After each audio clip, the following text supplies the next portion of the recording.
Ja, det är dags att prata lite. 4,5 82 liters Kode Wave.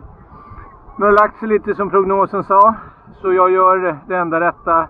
Jag byter till en större bräda. Det är mitt koncept, jag tycker det är trevligt och ta en lite större bräda och köra samma segel. Det är enklare också bara att ta en ny bräda. Det blir en Freestyle och en 23-fena 90 liters. Det är perfekt här i Appelviken. Först kör vi lite fika.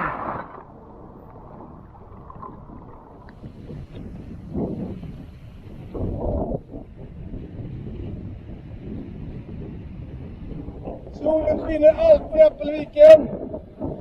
Best place.